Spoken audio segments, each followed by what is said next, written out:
So these are just a selection of some of our aerial drones that we've got out. We've got, we name them very strategically, SA2, SA1, SA7. So we're not very good at marketing.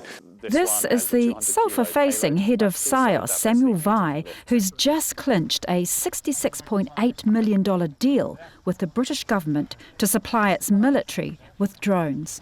Hours after Q&A's visit to the SIOS HQ at Mount Maunganui, Samuel Lai was in the UK talking drones with British Prime Minister Sir Keir Starmer. Just the pace at which production is needed now has ramped up so much, hasn't it? I was really struck by it.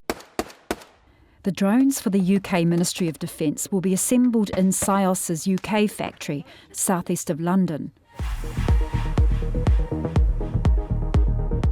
SIOS has also won contracts up against some of the world's biggest aerospace companies, producing uncrewed boats, aerial drones, uncrewed helicopters and ground vehicles, and it's already proved itself with smaller contracts it currently has with the UK Defence Ministry.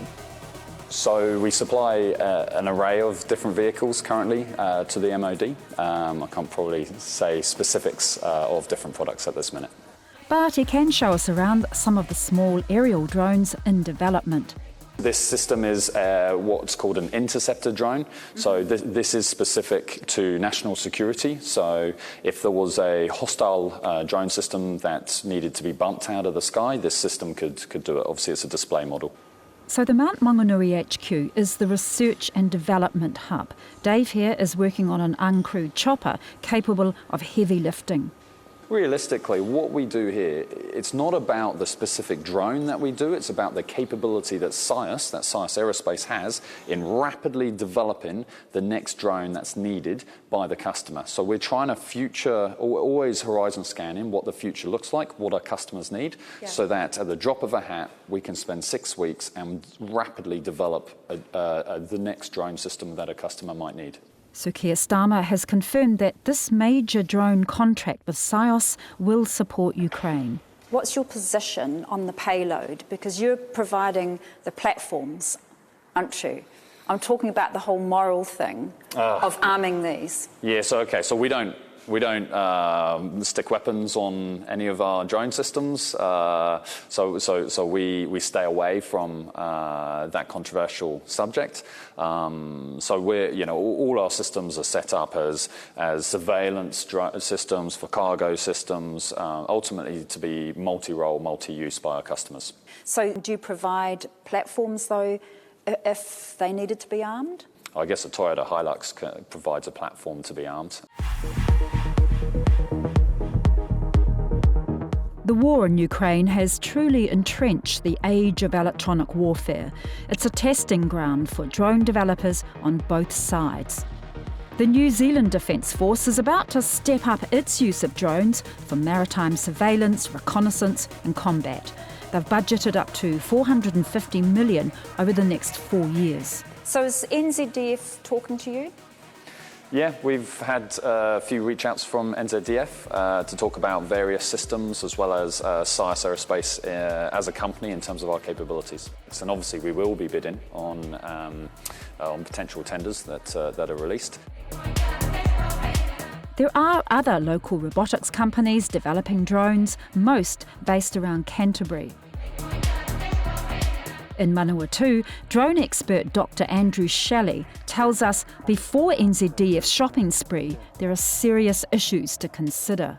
So that's our cameraman's drone up there, and I'm not too worried about the Chinese circuitry or chips in it, but that surely must be a concern for the Defence Force when purchasing drones. For the Defence Force, absolutely they should be concerned. There's plenty of risks for the Defence Force with Chinese-made componentry, potentially transmitting video, photos, voice, even GPS tracks back to China. Dr. Shelley has presented papers on drone cybersecurity. He runs a drone training company with government agencies among his clients. For conflict situations, he believes the Defence Force should only consider drones tested in combat.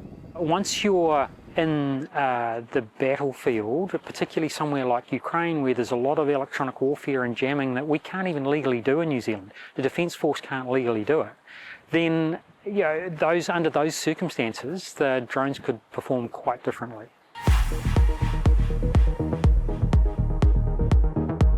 The Defence Capability Plan wants to enhance our security surveillance, a challenge with such a massive EEZ. At the moment, some of the New Zealand manufacturers are producing drones that can fly for 8 to 10 hours, so that's quite good. But when you look at the size of the maritime area that we need to patrol, we need drones that can stay aloft for 24 hours plus. But we've got the Poseidons. We do, but the Poseidons are very expensive aircraft and there's not many of them.